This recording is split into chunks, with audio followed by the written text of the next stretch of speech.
157 ताकतवर टोलियन का आमना सामना। धीरे धीरे टाइगर डेजर्ट के पूर्वी इलाके में भीड़ बढ़ने लगी, क्योंकि हर कोई देखना चाह रहा था कि आखिर फौलाद योद्धा टोली वहां कर क्या रही थी। इस वजह से टोली के लीडर और ध्रुव के बड़े भाई विराट को सबसे कहना पड़ा कि वो लोग एक रैंक 3 के तिलिस्मी जानवर की तलाश में थे, जिसके उस इलाके में होने की खबर मिली थी। लेकिन इस बात से उस इलाके में और ज्यादा लोग आने लगे, जिन्हें देखकर विराट और बाकी सभी योद्धा रेत के टीलों पर खड़े होकर अपनी किस्मत को कोसने के अलावा और कुछ नहीं कर पाए। तभी विराट ने अपना सिर हिलाकर मुस्कुराते हुए कहा, जिस तरह से यहाँ भीड़ इकट्ठा हो रही है, उससे तो ये साफ समझ आ रहा है कि रेगिस्तान योद्धा टोली जरूर आधे घंटे के अंदर अंदर किसी न किसी को हमारे पास भेजने वाली है। इस पर उसके पास ही खड़े रक्षित ने थोड़ा नाराज होते हुए अपना भाला बाहर निकाला और फिर उसे रेत के टीले पर जोर से फेंकते हुए कहा, अगर उन्होंने हमसे जोर जबरदस्ती करने की कोशिश की तो मैं उनका जीना मुश्किल कर दूंगा। और वैसे भी दर्रा के अलावा उस टोली में बाकी सब चूजे ही तो हैं। ये सुनते हुए विराट के चेहरे पर भी मुस्कुराहट आ गई और उसकी आंखों में भी रेगिस्तान योद्धा टोली को खत्म करने की इच्छा झलकने लगी। वहीं दूसरी ओर ध्रुव, जो कि रेत के टीले पर ही बैठा हुआ था, वो भी अपने भाई की बात सुनकर मुस्कुराने लगा। फिर उसने माथे पर से पसीना पोंछते हुए अपना सिर उठाकर आसमान में तमतमाते सूरज की तरफ देखा, जिसके बाद उसने अपने भाइयों की तरफ नजरें घुमाई। तीनों भाइयों के चेहरे की मुस्कुराहट देखते हुए पास ही खड़ी बेला मन ही मन सोचने लगी कि सच में तीनों भाई कैसे एक जैसा सोचते थे। वैसे तो तीनों बहुत ही अलग थे, लेकिन तीनों की रगों में अरेंद्र शौर्य का खून दौड़ रहा था, जो किसी ताकतवर दुश्मन से मुकाबला करने के पहले भी थोड़ी भी झिझक न दिखाए। ये तीनों वैसे तो काफी शांत थे, लेकिन अगर गलती से भी किसी ने इन्हें भड़का दिया फिर तो तीनों किसी भूखे शिकारी की तरह सामने वाले पर कूद पड़ते और उसे खत्म करने को बेताब रहते। गौर करने की बात है कि जब लारा ने शौर्य महल में घुसकर ध्रुव और उसके पिता को बेइज्जत किया और फिर शादी का वादा तोड़ दिया था, तो ध्रुव कितना ज्यादा बौखला गया था कि उसने अपने दल की आराम भरी जिंदगी छोड़कर ताकतवर बनने के लिए मेसोडोरिया से बाहर आने का फैसला कर लिया। और वहां से निकलते ही उसे कितने खतरनाक तिलिस्मी जानवरों का सामना करना पड़ा। लेकिन सिर्फ इतना ही नहीं, वो इस तरह की मुसीबतों और दर्द भरे सफर को 3 साल के लिए झेलने को तैयार था, क्योंकि वो किसी भी कीमत पर लारा से मुकाबला जीतकर अपने परिवार की खोई हुई इज्जत वापस हासिल करना चाहता था। अगर वो खुद पर इतना बेरहम हो सकता था तो न जाने किसी दुश्मन का तो वो क्या ही हाल करेगा। इस वक्त रेगिस्तान के उस इलाके में सूरज चमक रहा था और अचानक से वहां जमा हुई भीड़ में हलचल मचने लगी। इस हलचल के बाद तकरीबन 40 योद्धा उस भीड़ को अलग करते हुए रेगिस्तान की तरफ चलकर आने लगे, जहां ध्रुव और उसके भाई इकट्ठा हुए थे। योद्धाओं की उस भीड़ को देखते हुए वहां जमा हुए लोग आपस में फुसफुसाने लगे, ये तो रेगिस्तान योद्धा टोली के लोग हैं। इसका मतलब आज तो हमें बहुत मजा आने वाला है। आखिरकार दर्रा तक ये खबर पहुंच ही गई कि फौलाद योद्धा टोली इस इलाके में हुड़दंग मचा रही है। वही अपनी ओर आते दुश्मनों को देखकर विराट ने अपना सिर हिलाते हुए कहा, लगता है कि मैंने दर्रा के सब्र के बांध का गलत अंदाजा लगा लिया। इतने में रक्षित के चेहरे पर एक मुस्कुराहट आ गई, जिसके साथ उसने कहा, चलो चलकर अपने दोस्तों से मिलकर आते हैं। वैसे भी मुझे नहीं लगता कि दर्रा इतनी जल्दी यहाँ आने वाला है। मुझे लगता है कि इन योद्धाओं को फिलहाल जो लीड कर रहा है वो दर्रा का दायां हाथ पाशा होगा। मुझे अच्छी तरह याद है कैसे मैंने उसे धूल चटाई थी, लेकिन फिर भी उसकी ये हिम्मत कि हमारे काम में दखलंदाजी करे। ये सुनकर विराट ने मुस्कुराते हुए अपने पास खड़े योद्धाओं को इशारा किया, जिसके बाद फौलाद योद्धा टोली के कुछ 20 योद्धा उसके पास आकर खड़े हो गए। उन योद्धाओं के हाथ में उनके ताकतवर हथियार थे, जिसके साथ वो लोग धीरे धीरे करके थोड़ा आगे आ गए और फिर अपनी ओर आते रेगिस्तान टोली के योद्धाओं को गौर से देखने लगे। उसके बाद जैसे ही दोनों योद्धा टोली के योद्धाओं का सामना हुआ तो रेगिस्तान के उस इलाके का माहौल अचानक से काफी परेशानी भरा लगने लगा। ये दोनों योद्धा टोलियां पैजर शहर की 2 सबसे ताकतवर टोलियां थीं, जो आज से पहले बहुत बार एक दूसरे से भिड़ चुकी थी। इतने में अचानक विराट ने सामने वाली टोली के योद्धाओं को रोकते हुए आवाज में एक चेतावनी के साथ कहा, रुक जाओ यहीं पर। हमारी फौलाद योद्धा टोली एक मिशन पर है, इसलिए मैं चाहता हूं कि तुम हमारे इस मिशन में दखलंदाजी मत दो। ये हम दोनों के लिए बेहतर होगा। इतने में एक दुबला आदमी रेगिस्तान योद्धा टोली के योद्धाओं से अलग होकर सामने आया और उसने मुस्कुराते हुए फौलाद योद्धा टोली के लोगों को देखते हुए कहा, लीडर विराट, तो तुम भी यहाँ पर हो। वैसे हमारी टोली को तो तुम्हारे इस मिशन की कोई खबर नहीं मिली। और जिस इलाके में तुम खड़े हो वो इलाका तुम्हारा नहीं है, बल्कि आम लोगों के लिए है जिसमें कोई भी कभी भी आ जा सकता है। हम लोग तो सिर्फ यहाँ टहलने आए हुए हैं, अब क्या हम इतना भी नहीं कर सकते? इस आवाज को सुनकर विराट के पास खड़े रक्षित ने उस आदमी को देखकर मुस्कुराते हुए कहा, पाशा, तुझे सच बताऊं तो अगर पिछली बार दर्रा बीच में नहीं आया होता तो तू कब का अपाहिज बन चुका होता। क्या तू उस मार के बाद भी नहीं सुधरा? रक्षित की ये धमकी भरी आवाज सुनकर पाशा के चेहरे पर हल्की घबराहट दिखाई देने लगी, जिसके बाद उसने हल्के डर के साथ कहा, अगर तुम लोग कुछ गलत काम नहीं कर रहे हो तो तुम्हें हमारे यहाँ होने से तकलीफ क्या है? मैं तुम्हें बताना चाहूंगा कि हमारे लीडर भी इस इलाके में दिलचस्पी ले रहे हैं, इसलिए। इतने में अचानक ध्रुव ने पाशा को देखकर हंसते हुए उससे कहा, अच्छा है अगर वो दिलचस्पी ले रहे हैं, लेकिन हम तो दिलचस्पी ले चुके हैं, इसलिए अब तुम भाड़ में जा सकते हो। ध्रुव के मुंह से ये बात सुनकर पाशा पहले तो बहुत हैरान हुआ। उसके बाद उसने देखा कि ये आवाज़ एक लड़के की थी और फिर उसे देखकर पाशा ने गुस्से के साथ चिल्लाते हुए कहा, तुम हो कौन जो मुझसे इस तरह से बात कर रहे हो? तुम्हारी हिम्मत कैसे हुई ऐसा करने की? ये कहत हुए पाशा के चेहरे पर बहुत ज्यादा गुस्सा था, क्योंकि विराट और रक्षित योद्धा टोली के लीडर होने की वजह से उसे इस तरह बात कर पाते थे, लेकिन ध्रुव तो एक लड़का था जो न जाने कहाँ से आया था। लेकिन पहली बार पाशा से मिलने के बाद भी ध्रुव ने इतनी बेरहमी से पाशा की बेइज्जती कर दी थी, जिस वजह से पाशा के गुरूर को बहुत ठेस पहुंची थी। अपने योद्धाओं के सामने एक लड़के से इस तरह की बात सुनकर पाशा को बहुत शर्म भी महसूस होने लगी। लेकिन जैसे ही पाशा ने ध्रुव से इस तरह बात की तो रक्षित के चेहरे पर बहुत ज्यादा गुस्सा दिखाई देने लगा। फिर उसने तुरंत अपने भाले को उठाकर उसमें अपनी बिजली जैसी दिखने वाली शक्तियां इकट्ठा की और फिर उसे सीधे पाशा की तरफ तेजी से फेंक दिया।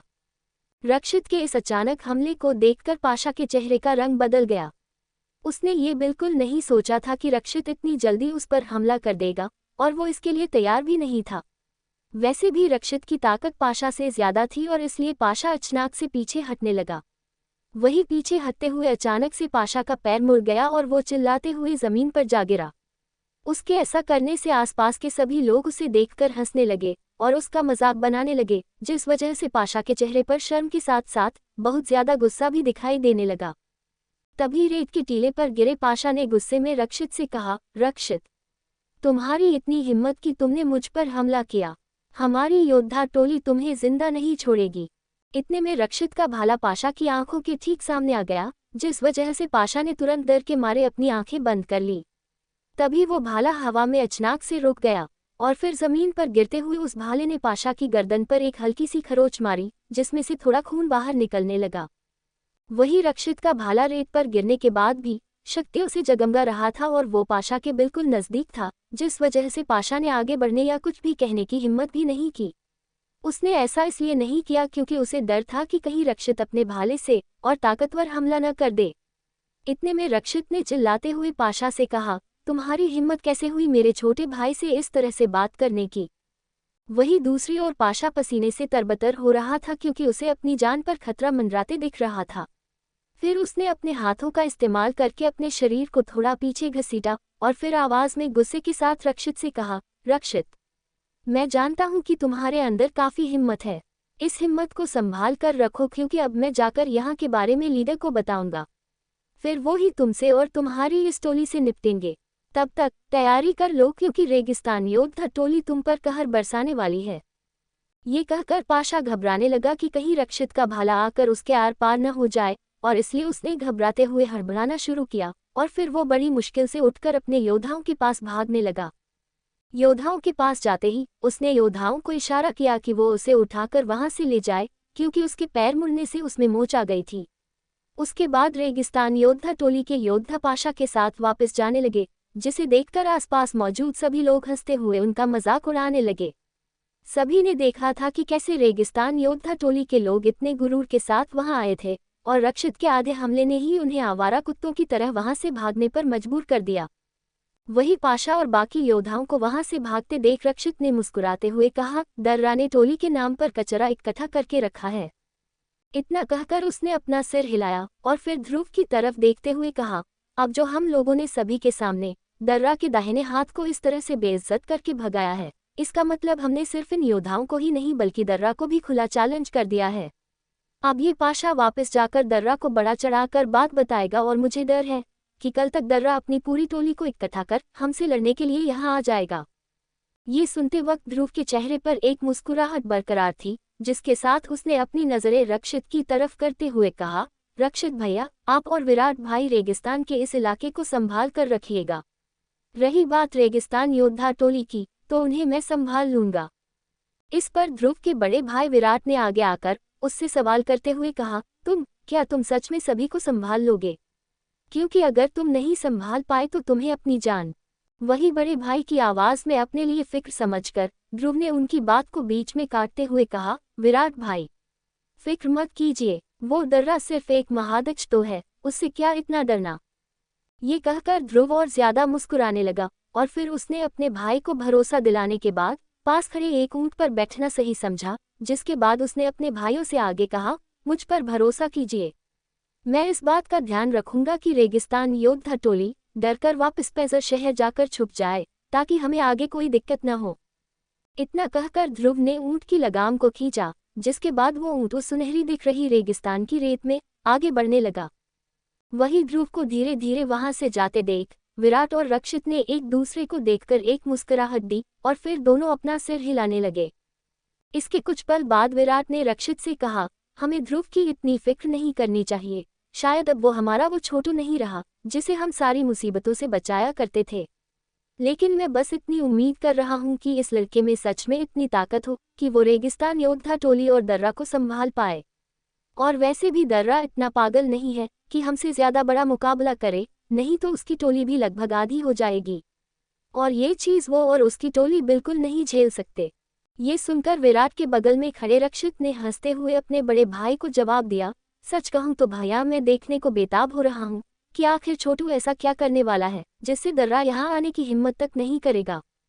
इस पर विराट के चेहरे की परेशानी भी और कम हो गई और उसने मुस्कुराते हुए रक्षित से कहा, सही कहा तूने, वैसे इसका जवाब तो हमें वक्त ही दे पाएगा, लेकिन मुझे छोटू पर पूरा भरोसा है कि वो जरूर दर्रा की खटिया खड़ी कर देगा।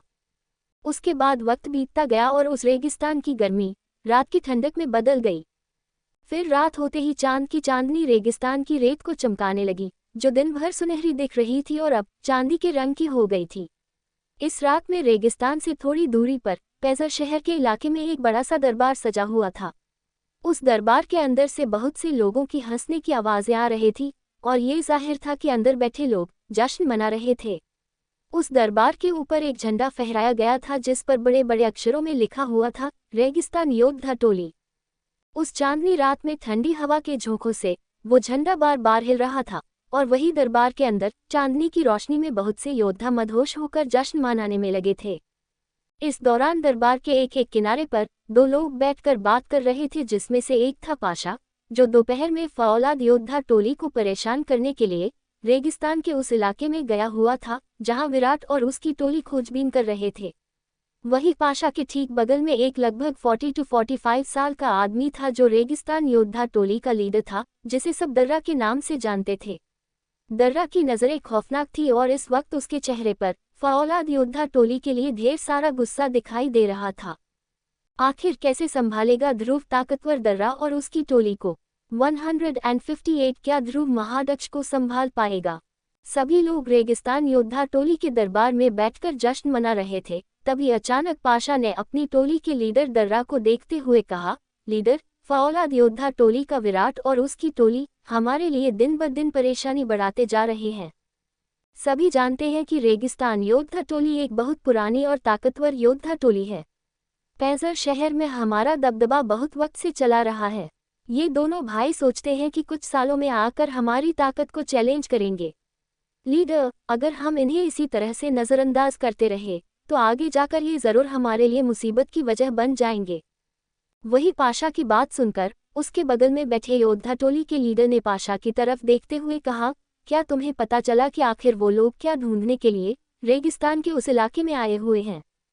ये सुनकर पाशा पहले तो शर्म के मारे लाल हो गया, फिर उसने हल्की झिझक के साथ अपने लीडर को जवाब देते हुए कहा, वो तो नहीं पता चल पाया, क्योंकि जो योद्धा मैं अपने साथ लेकर गया था वो ज्यादा ताकतवर नहीं थे और इसलिए फौलाद योद्धा टोली के लीडर्स हम पर हावी पड़ गए। ये सुनते हुए दर्रा के चेहरे पर हल्की सी नाराजगी दिखाई दी, जिससे साफ समझ आ रहा था कि वो पाशा के जवाब से बिल्कुल खुश नहीं था। ये देखकर पाशा के माथे पर से पसीना टपकने लगा और उसके चेहरे पर हल्की घबराहट साफ झलकने लगी।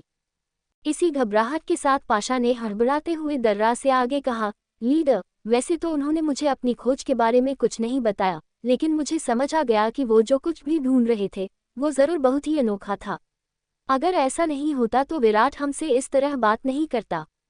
और वैसे भी जिस इलाके में वो लोग अपनी खोजबीन कर रहे हैं वो इलाका पैजर शहर से बहुत ज्यादा दूर नहीं है, इसलिए हमारे पास वहां जाने के काफी बहाने हैं लीडर। पाशा की बात सुनकर दर्रा ने अपना सिर हिलाया, लेकिन फिर भी उसके चेहरे पर हल्की नाराजगी बाकी थी। इस नाराजगी के साथ ही दर्रा थोड़ा झिझक भी रहा था, क्योंकि वो फौलाद योद्धा टोली से तब तक नहीं लड़ना चाहता था जब तक कि उसे पता न चल जाए कि आखिर वो लोग ढूंढ क्या रहे थे। वैसे तो दर्रा एक महादक्ष था, लेकिन उसकी टोली के बाकी योद्धा दक्ष रैंक तक के नहीं थे।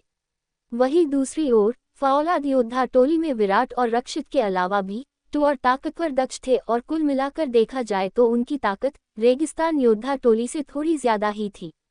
इसलिए दर्रा मन ही मन फौलाद योद्धा टोली से थोड़ा डरता था। इतने में पाशा ने दर्रा की झिझक को देखकर उससे धीमी आवाज में कहा, लीडर, हमें ये मौका किसी भी कीमत पर नहीं खोना चाहिए, क्योंकि रेगिस्तान में बहुत से रहस्य छुपे हुए हैं। जरा सोचकर देखिए, अगर विराट और रक्षित ने गलती से भी कोई हाई लेवल तकनीक खोज ली तो फिर वो दिन दूर नहीं जब फौलाद योद्धा टोली हमारी रेगिस्तान योद्धा टोली से ताकत के मामले में आगे हो जाएगी। पाशा की बात सुनते ही दर्रा की झिझक खिड़की से बाहर निकल गई और उसने चिल्लाते हुए कहा, अच्छा ठीक है, अगर तुम्हें लगता है कि वो लोग इतनी ताकतवर चीज ढूंढ रहे हैं तो फिर हमारे योद्धाओं को अभी के अभी इकट्ठा करना शुरू कर दो, और कल जितना जल्दी हो सके उनके साथ जाकर तुम फौलाद योद्धा टोली से वो खास चीज छीन लो जिसकी उन्हें तलाश है।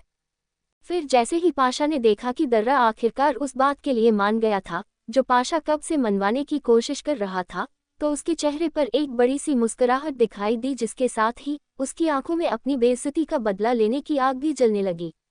लेकिन तभी अचानक उस कमरे में किसी की आवाज सुनाई दी, लीडर दर्रा, माफी चाहूंगा लेकिन आपका ये फैसला दिल दुखा देने वाला है।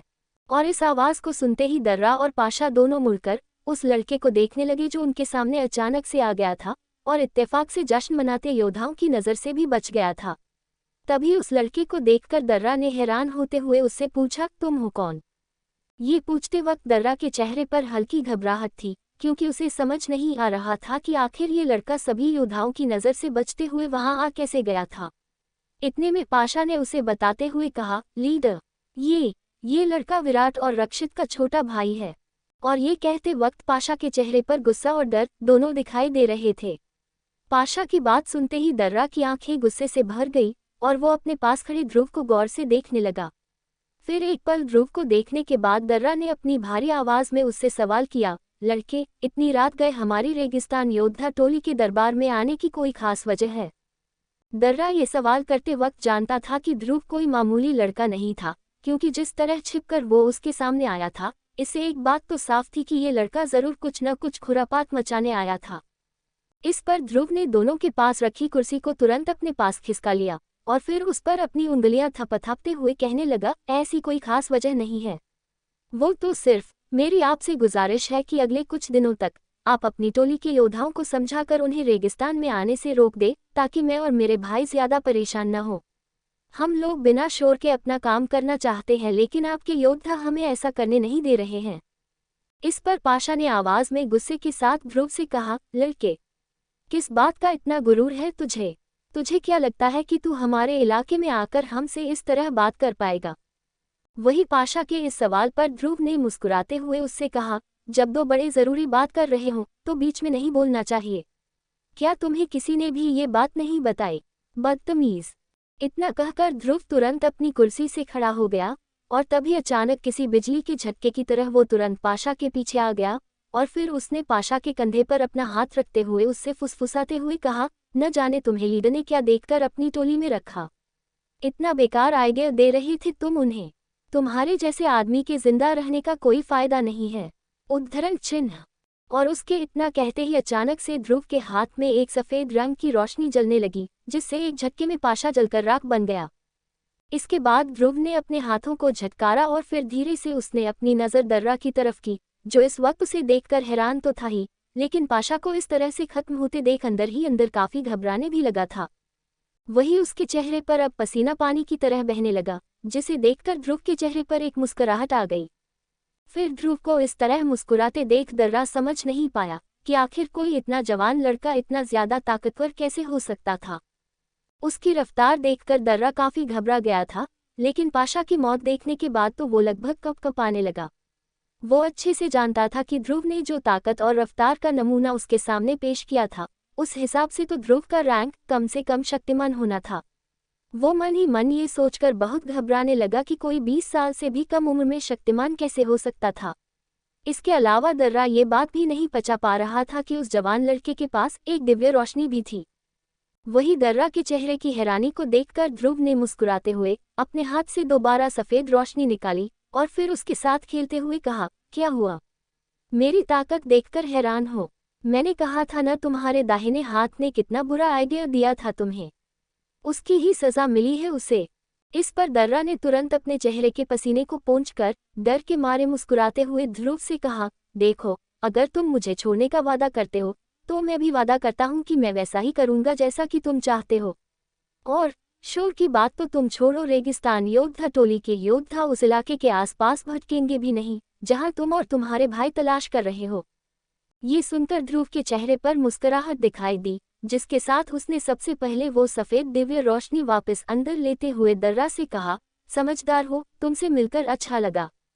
इतना कहकर ध्रुव वहां से चला गया और दर्रा को समझ भी नहीं आया कि उसके सामने जो ताकतवर लड़का आया था वो असलियत में एक बूढ़े आदमी के वश में था, जो शायद सिर्फ ताकतवर नहीं बल्कि बहुत ज्यादा ताकतवर थे। अगले दिन सूरज की तपती धूप में फौलाद योद्धा टोली के योद्धा अपनी तलाश में जुटे हुए थे। वो अपनी तलाश में काफी देर से लगे थे और तभी रक्षित ने अपने आसपास के सूनेपन को देखकर अपने बड़े भाई विराट से कहा, भैया, आपको नहीं लगता कि इस इलाके में आज कुछ ज्यादा ही सन्नाटा है? मेरा मतलब, हमें अब तक रेगिस्तान योद्धा टोली का एक भी योद्धा दिखाई नहीं दिया। इतना कहते हुए रक्षित अपने आसपास के इलाके को अच्छी तरह से घूर रहा था और तभी उसकी बात का जवाब देते हुए उसके बगल में खड़े विराट ने कहा, सिर्फ यहाँ ही नहीं बल्कि मुझे खबर मिली है कि रेगिस्तान योद्धा टोली के लोग पैंसर शहर में भी घूमते हुए नहीं दिखाई दे रहे हैं। और मुझे एक और खबर मिली है कि कल रात किसी ने उस टोली के जश्न में घुसकर पाशा को खत्म कर दिया। लेकिन इसके बावजूद दर्रा नाराज नहीं हुआ, बल्कि वो तो चुपचाप ऐसे बर्ताव करने लगा जैसे कि उसे कुछ पता ही नहीं। इतना कहकर विराट के चेहरे पर एक बड़ी सी मुस्कुराहट आ गई, जिसके साथ उसने अपने भाई से कहा, सच कहूं तो हमारा छोटू एक बहुत बड़ा छुपा रुस्तम निकला। उसने न सिर्फ रेगिस्तान योद्धा टोली से कल वैसा बर्ताव किया था, बल्कि वो तो दर्रा को भी डराने में कामयाब हुआ। और वो भी इतना कि दर्रा तो अब अकेले पेशाब जाने में भी डरने लगा है। आखिर छोटू ने उसके साथ ऐसा क्या कर दिया जो उसकी जीते जी ऐसी हालत हो गई? मुझे सच में समझ नहीं आ रहा कि आखिर उसने ऐसा किया कैसे। वही अपने भाई के मुंह से ध्रुव की बड़ाई सुनकर रक्षित ने भी अपना सर हिलाते हुए उससे कहा, आप बिल्कुल ठीक कह रहे हैं। मुझे भी समझ नहीं आ रहा कि आखिर छोटू ने ये सब किया कैसे। और मैं सिर्फ कल रात की बात नहीं कर रहा हूँ, बल्कि जब से हम उससे दूर हुए हैं तब से ही वो इतने रहस्यमय अंदाज से ताकतवर हुए जा रहा है। ये सुनकर विराट ने हल्की सी मुस्कुराहट दी और फिर वो अपना सिर घुमाते हुए पास के एक रेत के टीले को देखने लगा, जिस पर ध्रुव तपती धूप में भी लेटा हुआ था। उसने पास के टेंट के अंदर जाने की बजाय तपती धूप में लेटना चुना और इस बात से उसके दोनों भाई काफी हैरान थे। ध्रुव के माथे से इस वक्त पसीना पानी की तरह बह रहा था, जिससे उसके पूरे कपड़े भी गीले हो गए थे। ध्रुव के भाई समझ गए थे कि ध्रुव जरूर अपनी अग्नि मूल शक्ति की शक्तियों को बढ़ा रहा था, और वो हैरान इसलिए थे क्योंकि ध्रुव एक पल भी बर्बाद नहीं करना चाह रहा था। इसी बात को देखकर विराट ने पुराने दिनों को याद करते हुए कहा, याद है जब छोटू बहुत छोटा था, तब वैसे तो वो काफी ताकतवर था, लेकिन वो कभी इतना समझदार नहीं था। मुझे लगता है कि आज जिस छोटू को हम अपनी आंखों के सामने देख रहे हैं, उसके पीछे उसके उस कठिन वक्त का बहुत बड़ा हाथ है, जब हर कोई उसे निकम्मा समझता था और इसलिए उसका मजाक उड़ाया करता था। शायद उन बेइज्जतियों ने ही ध्रुव को और ज्यादा ताकतवर बना दिया, क्योंकि मुझे नहीं लगता कि जिस छोटू को हम पहले जानते थे वो अकेले घर से दूर टाइगर डेजर्ट आने की हिम्मत करता, और साथ ही इतनी कठिन ट्रेनिंग सहने की भी।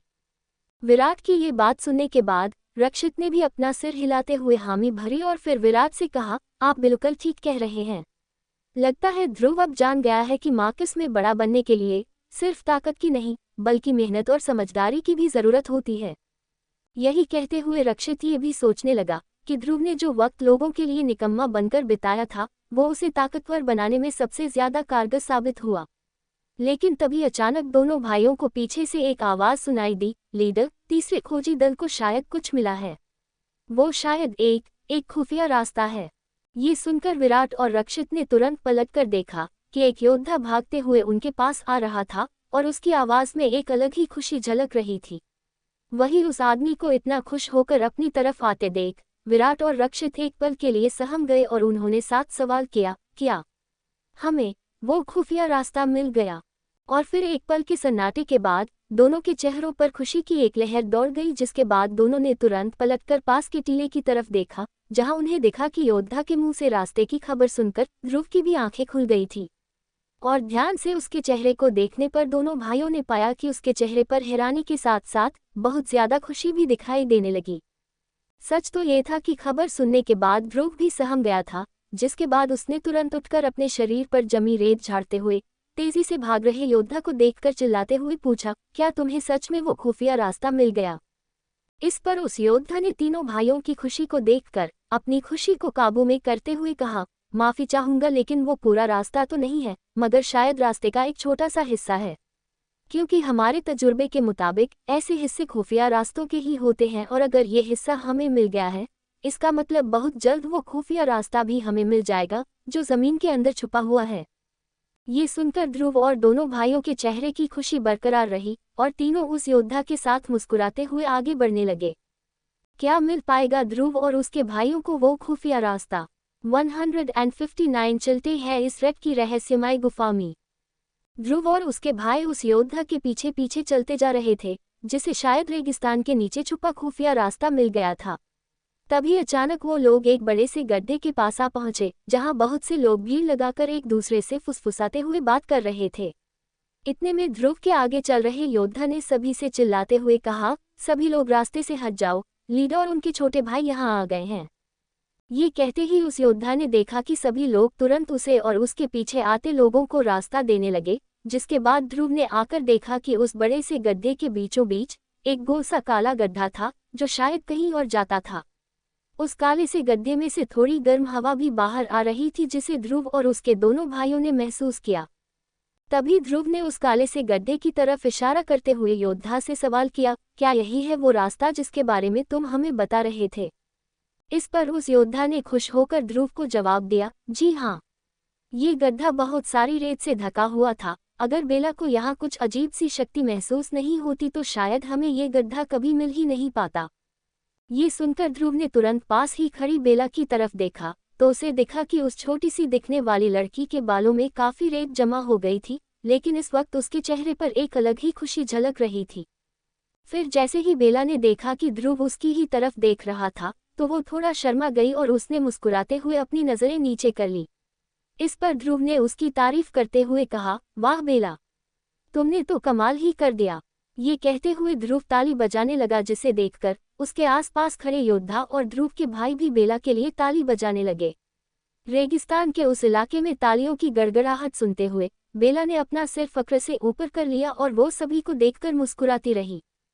इसके बाद ध्रुव ने ताली बजाना रोककर उस काले गड्ढे की तरफ अपने कदम बढ़ाए और फिर उसके करीब पहुंचकर ध्रुव ने तुरंत अपनी स्टोरेज अंगूठी में से एक सफेद चमकीला मोती बाहर निकाला, जिसे ध्रुव ने सीधे उस अंधेरे रास्ते में फेंक दिया।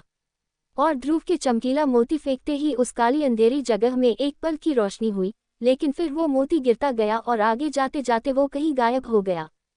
ये देखकर ध्रुव ने तुरंत थोड़ा परेशान होते हुए कहा, ये गुफा तो काफी लंबी मालूम होती है और ये काफी घुमावदार भी समझ आ रही है। ध्रुव की इस बात को सुनकर उसके पास खड़े योद्धा ने कहा, आप बिल्कुल ठीक कह रहे हैं। हम लोगों ने शक्तियों के इस्तेमाल से अंदर झांक कर देखा कि ये रास्ता बहुत घुमावदार है, जैसे कोई बहुत बड़ा सा नाग इसमें से रेंग कर गया हो। और इस एक गुफा के अंदर तकरीबन 10 गुफाएं मालूम होती है जो इसी तरह घुमावदार हैं। उस योद्धा के मुंह से गुफा के बारे में सुनकर ध्रुव ने योद्धाओं की तारीफ करते हुए उससे कहा, तुम लोगों ने बहुत अच्छा काम किया है, और मुझे अब लगता है कि इस गुफा के रहस्य के बारे में हमें इसमें जाकर ही पता करना पड़ेगा। इतने में ध्रुव की बात सुनकर पास ही खड़े विराट ने उसे समझाते हुए कहा, मेरे ख्याल से हमें बारी बारी लोग अंदर भेजने चाहिए ताकि वो गुफाओं का अच्छी तरह से पता लगा लें। इस पर ध्रुव ने पलटकर अपने दोनों बड़े भाइयों को देखते हुए अपना सिर हिलाया, लेकिन फिर हल्की घबराहट के साथ उनसे कहा, पता नहीं क्यों लेकिन मुझे लग रहा है कि अंदर कोई खतरा हो सकता है जिसे शायद हम जानते नहीं हैं। और वैसे भी आपकी योद्धा टोली के योद्धाओं ने मेरी इतनी मदद कर दी है कि मैं उनका और एहसान अपने ऊपर नहीं होने दे सकता। और अगर वो अंदर जाकर गलती से भी जख्मी हो जाते हैं तो शायद मैं अपने आप को कभी माफ़ नहीं कर पाऊंगा। इसलिए मैं अकेले ही अंदर जाना चाहूंगा। लेकिन इसके पहले कि ध्रुव अपनी बात पूरी कर पाता, उसके आसपास खड़े योद्धाओं ने मुस्कुराते हुए ध्रुव से कहा, ध्रुव भाई आप हमारी फिक्र मत कीजिए। हमारी योद्धा टोली की खासियत यही है कि हम चोट से तो क्या, मौत से भी नहीं डरते। आप हमारे लीडर के छोटे भाई हैं, इसलिए आपकी मदद करना हमारा फर्ज बनता है। वही अपने भाई और टोली के योद्धाओं के बीच होती बातचीत सुनने के बाद विराट ने कुछ सोचते हुए ध्रुव से कहा, हम एक काम कर सकते हैं, मैं खुद योद्धा टोली में से 10 ताकतवर योद्धा चुनता हूं जो तुम्हारे साथ गुफा के अंदर मुआयना करने जाएंगे। तुम्हारी योद्धाओं के लिए फिक्र जायज़ है, लेकिन अगर तुम्हें गलती से भी कुछ हो गया तो मुझे पूरा भरोसा है कि पिताजी मेसोडोरिया से जल्द यहाँ आकर मार मार कर मेरा और रक्षित का बुरा हाल कर देंगे कि हमने तुम्हें अकेले अंदर क्यों जाने दिया। ये सुनकर ध्रुव को समझ आया कि उसके भाई जरूर उसे अकेले अंदर तो नहीं जाने देने वाले थे, इसलिए उसने मजबूर होकर अपना सिर हिलाया और फिर एक पल कुछ सोचने के बाद अपने बड़े भाई से कहा, लेकिन अगर गुफा के अंदर जाकर हमें कुछ भी हुआ तो मैं उम्मीद करता हूं कि आप बाकी सभी योद्धाओं को अंदर नहीं लाएंगे, बल्कि अंदर के सभी योद्धाओं को लेकर जल्द से जल्द वापस लौट जाएंगे ताकि बाकियों की जान को तो कुछ न हो। रही बात मेरी, तो मेरी फिक्र मत कीजिए क्योंकि मैं जरूर खतरे से निपट लूंगा। ध्रुव की इस बात को सुनकर और उसके चेहरे को देखकर विराट और रक्षित समझ गए कि ध्रुव मजाक नहीं कर रहा था और इसलिए दोनों ने एक दूसरे को देखकर अपना सिर हिलाया।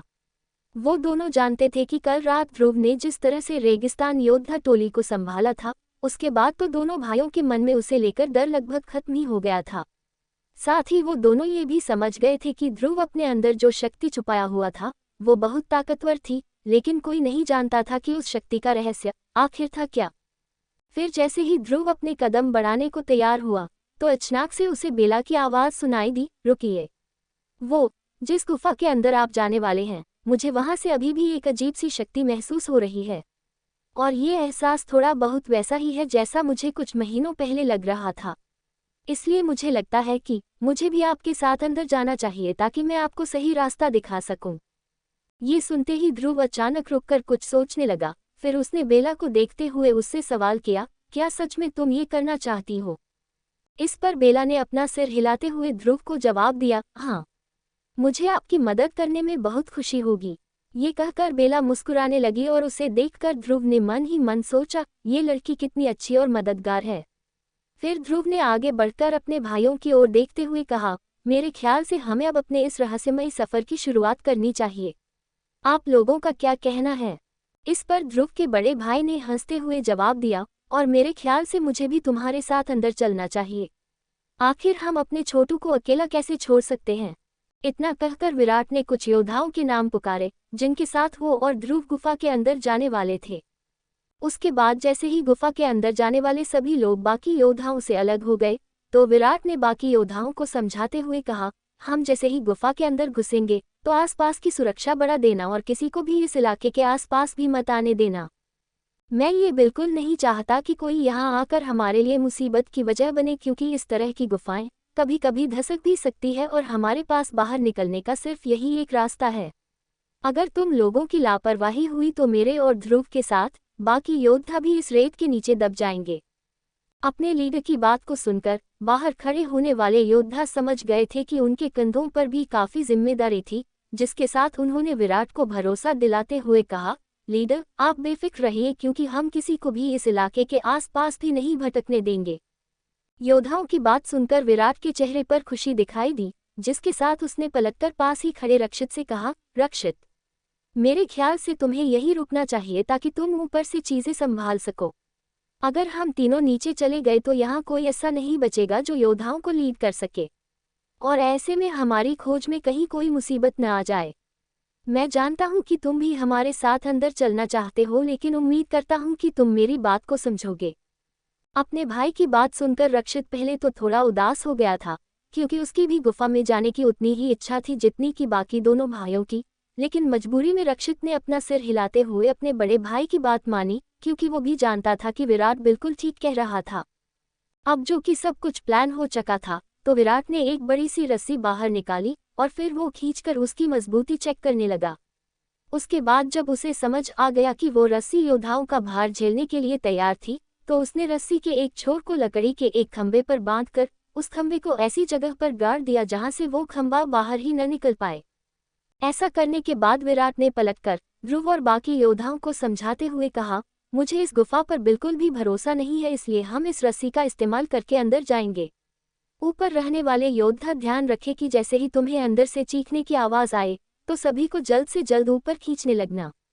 जैसे ही विराट ने ये सारी बातें कही, तो ध्रुव ये देखकर मुस्कुराने लगा कि उसके भाई ने किस तरह से हर चीज सोचकर रखी थी, जिसके बाद उसने सबसे पहले गुफा के अंदर जाने का फैसला किया। उसके बाद ध्रुव रस्सी पकड़कर गुफा की तरफ जाने लगा और उसने तुरंत बेला को इशारा किया कि वो भी उसके साथ ही चले ताकि वो उसे सही रास्ता दिखा पाए। और फिर ध्रुव के इशारा करते ही बेला समझदारी से उसके पास आ गई और फिर उसने भी रस्सी को कसकर पकड़ लिया। वही ध्रुव पास से बेला की हरे रंग की आंखों को देखकर उससे मुस्कुराते हुए कहने लगा, रास्ता बताने की जिम्मेदारी तुम्हारी ही है बेला, ध्यान रखना इस बात का। इतना कहकर ध्रुव ने तुरंत बेला के हाथों में एक चमकीला मोती पकड़ा दिया, जिससे गुफा का वो रास्ता दिखाई देने लगा। वही ध्रुव की ये बात सुनकर और चमकीला मोती अपने हाथों में लेने के बाद बेला मुस्कुराने लगी, क्योंकि अब तक उस पर किसी ने भी भरोसा करके इस तरह की जिम्मेदारी नहीं सौंपी थी। इतने में ध्रुव ने तुरंत आगे बढ़ना शुरू किया और फिर पीछे चल रहे योद्धाओं की तरफ देखते हुए कहा, चलिए चलते हैं इस रहस्यमयी गुफा में। ये कहकर ध्रुव ने गहरी सांसें ली और फिर रस्सी को पकड़ते हुए वो काले से गड्ढे के अंदर कूद पड़ा। फिर जैसे जैसे ध्रुव का शरीर उस गड्ढे से गुफा की ओर गिरने लगा, तो उसने मन ही मन खुद से कहा, दिव्य रोशनी, मैं उम्मीद करता हूँ कि तुम सचमुच यहीं पर हो। वही ध्रुव के कूदने के बाद उसके ठीक पीछे खड़ी बेला भी तुरंत उस गड्ढे में कूद गई और फिर उसके हाथों में जो चमकीला मोती था, उससे वो गुफा का अंधेरा रास्ता दिखाई देने लगा, जिससे ध्रुव को रास्ता देखने में काफी आसानी हुई। वो बेला के कूदने के बाद अब साफ साफ देख पा रहा था कि कहीं उसके रास्ते में कोई अड़चन तो नहीं थी। वही उन दोनों के पीछे योद्धा टोली के करीब 10 योद्धा भी रस्सी को पकड़कर अपने साथ चमकीले मोती लेकर रस्सी से नीचे उतरने लगे। वो गड्ढा बहुत ज्यादा बड़ा नहीं था, जिस वजह से योद्धाओं की पीठ अंदर की दीवार से टकरा रही थी, जिससे घिसकने की आवाज पूरी गुफा में गूंजने लगी। वही सबसे आगे जाते हुए ध्रुव ने देखा कि वो रास्ता काफी चिकना था और आमतौर पर गुफाएं पत्थर की वजह से खुरदुरी हुआ करती थी, लेकिन ये गुफा ऐसी समझ आ रही थी जैसे इसे शक्ति के इस्तेमाल से चिकना किया गया हो। फिर 3 से 4 मिनट तक ऐसे ही नीचे जाने के बाद ध्रुव को जमीन दिखाई देने लगी, जिसके बाद ध्रुव ने शक्तियों के इस्तेमाल से अपने शरीर को तुरंत नीचे गिरने से बचाया और वो जैसे ही जमीन पर आ गया, तो उसने नीचे आती हुई बेला को अपनी बाहों में पकड़कर उसे भी गिरने से बचा लिया। ध्रुव ने जैसे ही ऐसा किया तो बेला शर्म के मारे लाल हो गई, जिसे देखकर ध्रुव अचानक पीछे हो गया। फिर उसने आगे जाते हुए आसपास नजरें घुमाकर देखा कि उसके सामने 10 गुफाएं थीं, जो अंधेरे से पूरी तरह से ढकी हुई थी। उसके बाद ध्रुव ने मुस्कुराते हुए अपने बगल में खड़ी बेला को देखकर उससे कहा, मेरे ख्याल से अब तुम्हें शक्तियों का पता लगाना चाहिए कि वो किस गुफा से आ रही हैं। क्योंकि सच कहूँ तो ये गुफाएं देखने के बाद तो मुझे समझ आ गया है कि हमने तुम्हें यहाँ लाकर बहुत समझदारी का काम किया है, और अगर हम तुम्हें अपने साथ नहीं लाते तो न जाने 2-3 दिन तो हमें सही गुफा का पता लगाने में ही लग जाते। ध्रुव की बात सुनते ही बेला ने अपना सर हिलाते हुए ध्रुव से कहा, ठीक है, मैं अब उस शक्ति का पता लगाने की कोशिश करती हूँ। ये कहकर बेला ने गौर से अपने सामने दिख रही सारी गुफाओं को देखना शुरू किया, जिस वजह से उसकी आंखों में हरे रंग के 3 गोले दिखाई देने लगे। लेकिन गुफा में रोशनी इतनी नहीं थी कि ध्रुव बेला की आंखों में होते बदलाव को देख पाए, और इसलिए वो चुपचाप सामने दिख रही गुफाओं को देखता गया। इतने में बेला ने एक गहरी सांस लेते हुए अपनी आंखें बंद की, जिसके बाद गुफा के सन्नाटे में ध्रुव को कुछ आवाजें सुनाई देने लगी। वो आवाजें सुनकर ध्रुव समझ गया कि उसका भाई विराट अपने 10 योद्धाओं के साथ गुफा में आखिरकार आ ही गया था। तभी ध्रुव ने तुरंत पलटकर विराट और बाकी योद्धाओं को चमकीला मोती ऊपर करते हुए चुप रहने का इशारा किया, जिसे देखकर विराट ने अपना सिर हिलाया और अपने साथ आ रहे योद्धाओं को शांत रहने को कहा। तभी विराट के शांत रहने का इशारा देखकर योद्धाओं ने चुपचाप अपने हथियार बाहर निकाले और फिर वो लोग बिना आवाज किए आगे आकर ध्रुव और बेला की रक्षा करने के लिए आसपास नजरें घुमाने लगे कि कहीं कोई खतरा तो वहां मौजूद नहीं था। क्या बेला दिव्य रोशनी के रास्ते का पता लगा पाएगी? 160 इस लावा के दरिया को कैसे पार करे? सभी योद्धाओं के आने के बाद उस गुफा के अंदर कुछ देर तक सन्नाटा बरकरार रहा, जिसके बाद बेला ने धीरे धीरे अपनी आंखें खोली और फिर उसने धीरे से अपना हाथ उठाते हुए बाएं ओर की एक गुफा की ओर इशारा करते हुए कहा, वैसे तो बाकी गुफाओं में से भी मुझे वो शक्ति महसूस हो रही है, लेकिन अगर कोई गुफा है जिसमें से मुझे सबसे ज्यादा शक्ति का एहसास हो रहा है तो वही गुफा है। इसका मतलब वो शक्ति जिस भी चीज से निकल रही थी वो सबसे ज्यादा वक्त के लिए इस गुफा में ही थी। ये सुनते हुए ध्रुव ने तुरंत उस अंधेरी गुफा की ओर देखा जिसकी तरफ बेला इशारा कर रही थी। जाहिर सी बात है कि वो गुफा बहुत ही लंबी थी और वहां अंधेरे के अलावा और कुछ भी नहीं दिखाई दे रहा था। उसे देखकर ध्रुव को बिल्कुल समझ नहीं आया कि क्या उसे बेला की बात मानकर उस गुफा में जाना चाहिए या फिर कोई और रास्ता चुनना चाहिए। लेकिन फिर ध्रुव ने एक गहरी सांस लेते हुए बेला पर भरोसा करने का फैसला किया और फिर पीछे खड़े अपने भाई विराट की तरफ देखकर उस ओर चलने का इशारा किया। फिर जैसे ही ध्रुव उस गुफा की ओर चलने लगा तो विराट ने अचानक उसे रोकते हुए कहा, छोटू रुक जाओ। विराट के इतना कहने पर ध्रुव तुरंत रुक गया और उसने मुड़कर देखा कि उसके भाई ने पीछे मुड़कर एक हटे कट्टे आदमी को चलने का इशारा करते हुए कहा, विज़ार, क्या तुम जाकर देख सकते हो कि इस गुफा में कोई अनजाना खतरा तो नहीं है? अपने लीडर की गुजारिश सुनने के बाद उस ताकतवर आदमी ने अपना सिर हिलाते हुए हाँ कहा और फिर वो उस गुफा की ओर चलकर जाने लगा जिस ओर बेला ने इशारा किया था। फिर जैसे ही वो उस गुफा के सामने पहुंचा तो उसने झुककर अपने कान जमीन पर लगाए और फिर अपने हाथ जमीन में फैली रेत के अंदर घुसा दिए। उसे ऐसा करते देख ध्रुव काफी हैरान हो गया था और इसलिए उसने पलटकर विराट से सवाल किया, विराट भैया ये आखिर क्या कर रहा है? वही उसके चेहरे की हैरानी को समझते हुए विराट ने मुस्कुराते हुए ध्रुव को जवाब दिया, विज़ार की मूल शक्ति धरा है लेकिन उसकी खासियत रेत है, इसलिए वो रेत की मदद से आसपास की छुपी हुई शक्तियों को अच्छी तरह से महसूस कर पाता है जिसे आम लोग नहीं देख पाते। सच कहूँ तो ऐसी अजीब और रहस्यमयी जगह पर हमें बहुत ज्यादा सावधान रहना चाहिए। अगर हम हड़बड़ाते हुए आगे बढ़े तो न जाने कौन सी मुसीबत हमारा इंतजार कर रही हो। ये सुनकर ध्रुव खुद को मुस्कुराने से नहीं रोक पाया और उसने इसी मुस्कुराहट के साथ विराट से कहा, वाह, सच में फौलाद योद्धा टोली कितने अलग अलग और खास लोगों से भरी हुई है। आप बिल्कुल ठीक कह रहे थे भैया, आप लोगों के बिना तो शायद मैं बिना सोचे समझे आगे बढ़ता रहता। इस पर विराट ने अपना सिर हिलाते हुए ध्रुव से कहा, टाइगर डेजर्ट में जिंदा रहने के लिए ऐसे पैंतरों की बहुत जरूरत पड़ती है छोटू। इतना कहकर विराट ने देखा कि उस लंबे चौड़े आदमी ने अपने हाथ रेत से बाहर निकाल लिए थे और इसलिए विराट ने उसकी तरफ देखकर उससे पूछा, क्या हुआ विज़ार, तुम्हें कुछ पता चला? अपने लीडर के इस सवाल पर विज़ार ने मुस्कुराते हुए जवाब दिया, मेरा काम अभी खत्म नहीं हुआ है लीडर, अभी तो मैंने सिर्फ कुछ 500 मीटर के दायरे को महसूस किया है, लेकिन वहां तक तो मुझे कोई भी छिपी हुई शक्ति नहीं समझ आई। लेकिन फिर जैसे ही मैं और आगे जाने वाला था तो मुझे समझ आया कि मेरी धरा मूल शक्ति की शक्तियां उसके आगे नहीं जा पा रही हैं। ऐसा इसलिए क्योंकि उसके आगे के इलाके में मुझे कुछ आग सा महसूस हो रहा है। ये आग की शक्ति बहुत ज्यादा गर्म थी जहां मेरी शक्तियां किसी काम की नहीं थी, इसलिए मैं रुक गया। उद्धरण चिन्ह। विज़ार की ये बात सुनकर ध्रुव और उसके बड़े भाई काफी ज्यादा हैरान हुए और उन्होंने इसी हैरानी में सवाल किया, क्या बहुत गर्म आग, इसका मतलब क्या है? इतना कहने के बाद विराट सोचने लगा कि आखिर रेगिस्तान के इतने नीचे तो धरा मूल शक्ति बहुत ताकतवर होनी थी, लेकिन फिर वो 500 मीटर्स के दायरे में ही कैसे खत्म हो सकती थी? ये सुनकर ध्रुव ने फुसफुसाते हुए खुद से कहा, लगता है उसके आगे कोई रहस्यमयी शक्ति है। और इतना कहते ही अचानक उसके दिमाग में दिव्य रोशनी का ख्याल आया, क्योंकि वो रोशनी इतनी ज्यादा गर्म होती थी कि शायद विज़ार ने उसे आग समझ लिया हो और ध्रुव यहाँ दिव्य रोशनी ढूंढने के इरादे से ही आया हुआ था और उसके लिए ये जरूर एक अच्छी खबर होनी थी। यही सोचते हुए ध्रुव के चेहरे पर एक खुशी छलक पड़ी, जिसे महसूस कर विराट ने ज्यादा न सोचकर अपना सिर हिलाते हुए कहा, चलो चलकर देखते हैं कि आखिर वो है क्या चीज। अगर हमें कुछ भी गड़बड़ समझ आई तो हम सबसे पहले कुछ कदम पीछे हटकर तैयारी करेंगे, उसके बाद आगे बढ़ेंगे। वैसे भी विज़ार को 500 मीटर तक तो कोई खतरा नहीं समझ आया है, तो मुझे लगता है कि यहाँ खड़े रहकर मुसीबत के बारे में सोचने का कोई फायदा नहीं है।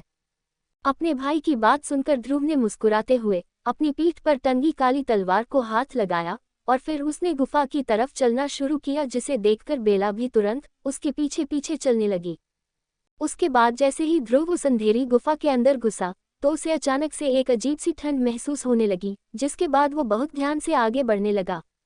फिर उसने एक झटके में अपनी स्टोरेज अंगूठी में से ताकत बढ़ाने वाली गोली निकाली और फिर वो उसे खा गया, क्योंकि ध्रुव ने इसे अपनी आदत बना लिया था कि कभी भी कुछ खतरनाक काम करने से पहले वो एक ताकत बढ़ाने वाली गोली तो जरूर खा लिया करता था, क्योंकि वो अब तक इस बात को अच्छी तरह से समझ गया था कि शक्तियों की थोड़ी भी कमी उसकी जिंदगी और मौत के बीच का फर्क बन सकती थी। वहीं उससे थोड़े पीछे चल रहे विराट ने अपने योद्धाओं को आदेश देते हुए कहा, योद्धाओं से मेरी दरख्वास्त है कि वो हर 50 मीटर पर एक चमकीला मोती लगाते जाए ताकि हमें वापस आते वक्त कोई दिक्कत न हो। अपने बड़े भाई की बातों को सुनकर ध्रुव इस बात से खुश हो रहा था कि उसका भाई कितनी बारीक चीजों का ध्यान रख रहा था जो आमतौर पर लोगों के जहन से निकल जाती थी। इस वक्त उस अंधेरी गुफा में लंबे चौड़े योद्धा चमकीले मोती से निकलती रोशनी की मदद से आगे चलते जा रहे थे। कोई भी ये नहीं जानता था कि कुछ दूरी पर कौन सा खतरा उनका इंतजार कर रहा था और इसलिए उस गुफा में एक अजीब सा सन्नाटा छाया हुआ था। पूरे रास्ते के दौरान सभी के कदमों की आहट के अलावा किसी और चीज की आवाज सुनाई नहीं दे रही थी। इसके साथ ही उस अंधेरी गुफा में चलते हुए सभी भूल गए थे कि उन्हें यहाँ आए हुए कितना वक्त हो गया था और इसकी परवाह किए बिना सभी लोग आगे बढ़ते रहे। रही बात उस गुफा की, तो वो फिलहाल ऐसी समझ आ रही थी जैसे कि वो खत्म ही नहीं होने वाली थी, क्योंकि किसी को भी आगे कहीं रोशनी नहीं दिखाई दे रही थी। फिर जैसे जैसे वो लोग गुफा के अंदर घुसते गए तो ध्रुव को महसूस हुआ कि उसे जो ठंड अब तक महसूस हो रही थी वो अचानक से कम होने लगी थी और उसकी जगह एक अजीब सी गर्मी ने ले ली थी। ये बदलाव महसूस करते हुए ध्रुव के कदम धीरे होने लगे और उसने अपना सिर घुमाकर अपने भाई को पीछे से आते हुए देखा और उसे दिखा कि सभी के चेहरों पर एक अजीब सी घबराहट थी, जिसे देखकर ध्रुव ने कहा, ऐसा नहीं है कि इस इलाके में धरा मूल शक्ति खत्म हो गई है, बस बात इतनी है कि यहाँ की अग्नि मूल शक्ति बहुत ज्यादा है जो धरा मूल शक्ति को दबा रही है। इतने में विराट ने पीछे से ध्रुव को जवाब दिया, हम लोगों को फिक्र इसलिए हो रही है छोटू क्योंकि हम फिलहाल इस इलाके में घुसे ही हैं, फिर भी यहाँ गर्मी कितनी बढ़ने लगी है। अगर हम इसी तरह बिना रुके आगे बढ़ते गए तो न जाने ये गर्मी और कितनी ज्यादा बढ़ जाएगी। कहीं कहीं ये गर्माहट किसी दिव्य रोशनी की वजह से तो नहीं है। ये सुनते ही ध्रुव के कान खड़े हो गए और उसके चेहरे पर एक हल्की सी मुस्कुराहट दिखाई देने लगी। इसके साथ ही उसकी आंखों में दिव्य रोशनी पाने की चमक भी झलकने लगी। जाहिर है कि ध्रुव दिव्य रोशनी के बारे में बहुत वक्त से सोचता आ रहा था और अब जो उसे ऐसा लगा कि वो रोशनी उसके इतने करीब थी तो इस खुशी से ध्रुव लगभग कँपकँपाने लगा था। वो अपनी खुशी को काबू नहीं कर पा रहा था और इसलिए हड़बड़ाते हुए पीछे मुड़कर उसने सभी से कहा, हमें चलते रहना चाहिए। मैं सभी लोगों से कहना चाहूँगा कि अगर आप लोगों से आगे की गर्मी सहन न हो तो आप लोग वापस लौट सकते हैं। मेरी और भैया की मूल शक्ति आग है, इसलिए हम इसे झेल सकते हैं, लेकिन अगर आप लोग आगे बढ़ते गए तो शायद आप लोग जलकर राख बन जाए। मैं किसी को चैलेंज नहीं कर रहा हूं और इसलिए दोबारा कह रहा हूं कि जिससे भी गर्मी सहन न हो वो चुपचाप वापस लौट जाए, क्योंकि आगे बहुत ज्यादा खतरा है। ध्रुव की इस बात को सुनकर और उसके चेहरे को देखकर सभी योद्धा समझ गए थे कि ध्रुव किसी तरह का मजाक नहीं कर रहा था और उसे सचमुच योद्धाओं की काफी ज्यादा फिक्र थी। इसी फिक्र के चलते सभी योद्धाओं ने अपना सिर हिलाते हुए उसकी बात को समझा, जिसके बाद ध्रुव ने अपने पीछे चल रही बेला को देखते हुए उससे कहा, बेला, यही बात मैं तुम्हें भी कहना चाहता हूँ। अगर तुम्हें गर्मी बर्दाश्त न हो तो प्लीज बिना किसी जिद के वापस लौट जाना। क्या तुम मेरी बात समझी? इस पर बेला ने भी अपना सिर हिलाते हुए ध्रुव को जवाब दिया, हाँ समझ गई। लेकिन बेला के चेहरे को देखकर ऐसा बिल्कुल नहीं लग रहा था कि गुफा की वो गर्माहट उसे जरा भी परेशान कर रही थी। अब जो ध्रुव ने सभी को सावधान कर दिया था, इसलिए उसने अपनी नज़र सामने करते हुए एक गहरी सांस अंदर ली और फिर वो अपनी मुट्ठी बंद कर उस अंधेरी गुफा में आगे बढ़ने लगा। फिर गुफा में चलते चलते अग्नि मूल शक्ति बढ़ती गई और धीरे धीरे जो लोग इस शक्ति को बर्दाश्त नहीं कर पा रहे थे वो वापस लौटकर जाने लगे और उन्हें इस बात का जरा भी गम नहीं था, क्योंकि सभी जानते थे कि आगे न जाने गुफा का तापमान कितना ज्यादा हो जाए। लेकिन कुछ योद्धाओं के वापस लौटने के बावजूद बाकी लोग आगे बढ़ते रहे और आखिर में सिर्फ ध्रुव, बेला और विराट बच गए थे जो चलते जा रहे थे। ऐसा नहीं था कि उन्हें गर्मी महसूस नहीं हो रही थी, लेकिन उनमें और बाकी योद्धाओं में फर्क सिर्फ इतना था कि वो इस गर्मी को झेलकर आगे बढ़ा पा रहे थे, और बेचारे योद्धाओं के बस में इतनी ज्यादा गर्मी झेलना बिल्कुल नहीं था। फिर कुछ देर और चलने के बाद ध्रुव के चेहरे पर घबराहट दिख रही थी, लेकिन अंदर ही अंदर वो हर बढ़ते कदम के साथ खुश होता जा रहा था। ध्रुव ने एक चीज और महसूस की कि उसके शरीर में बहती पर्पल तिलिस्मी शक्ति काबू के बाहर हो रही थी और उसका फ्लेम मैंट्रा भी काफी ज्यादा ताकतवर महसूस होने लगा था। ये ट्रेनिंग शुरू करने के बाद पहली बार था जब वो शक्तियां उसके काबू के बाहर हो रही थी।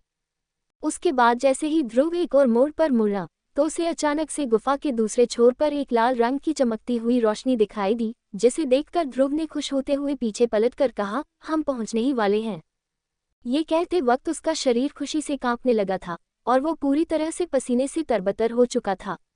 इसलिए उसने तुरंत अपने माथे पर से पसीना पोंछा और अपने पूरी तरह से सूख चुके गले को आराम देते हुए वो आगे बढ़ता रहा।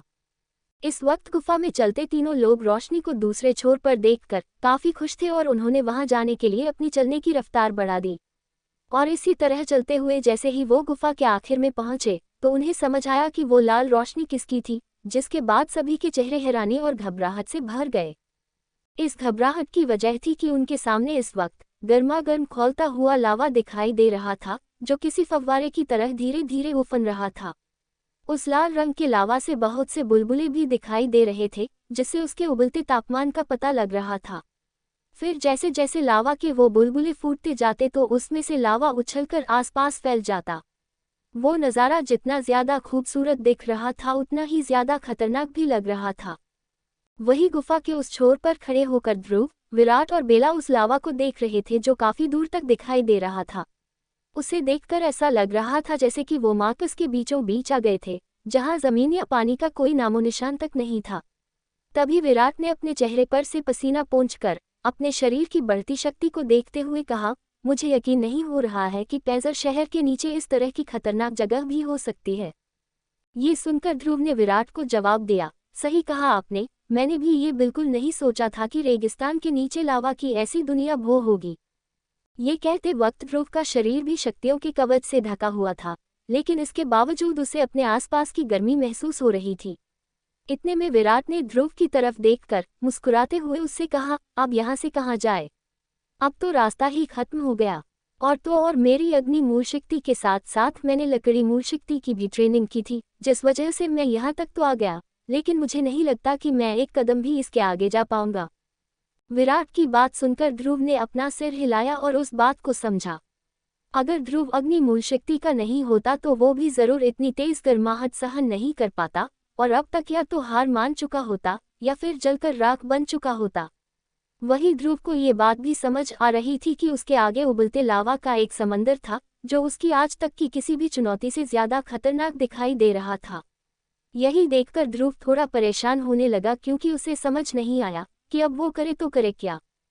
आखिर कैसे पार करेगा ध्रुव लावा के इस दरिया को।